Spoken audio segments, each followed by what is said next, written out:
Well, our next guest making headlines after losing her job for tweeting this about what Vice President Kamala Harris wore during the State of the Union. Kamala looks like a UPS employee. What can Brown do for you?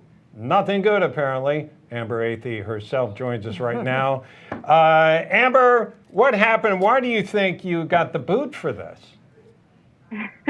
Yeah, that tweet actually still makes me chuckle, but that was about a month ago now. And what happened was a few days after I sent that tweet, initially nobody had a problem with it. It was only after I got involved in this debate about whether or not children should be allowed to medically transition to a gender other than the one that they were born as.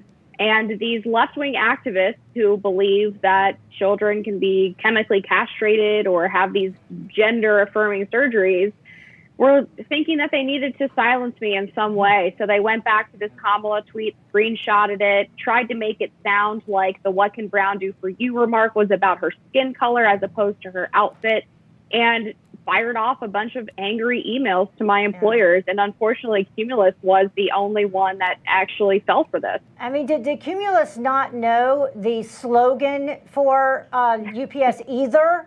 I mean, because clearly it was a joke, and I could not believe. It's and funny. we could pull this up though And from she yesterday. looked like it, yeah. And she had on the same suit, same suit yesterday, Amber. And you do have a good sense of humor because you did tweet out what "Do I dare" or something like that.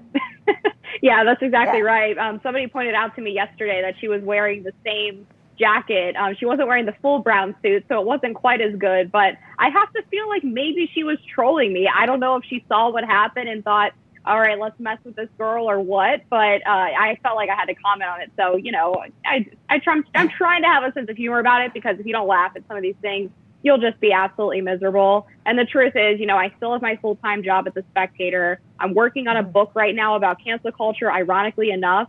So I have plenty of projects ahead of me. I'm going to be just fine. I'm mostly just disappointed because I really love doing the radio show, and I'm really worried about what this means for other hosts as well. Yeah, I was going to ask you about that because we've got about half a minute. Does this end up censoring people ahead of time, which, it stifles free speech? Yeah, well, think about it this way. I'm someone who actually has a platform. I have a decent amount of followers on social media. I have a lot of allies in conservative media and was able to share my story far and wide. There are a lot of people in this country who are going to censor from this chilling effect because they're not able to stand up for themselves and have the platform that I'm able to have. So I'm mostly worried about people like that in everyday jobs who don't have the opportunity to fight back. All right, Amber Athey, we appreciate your sense of humor and your strength and sharing your story. Thank you so much. Thank you.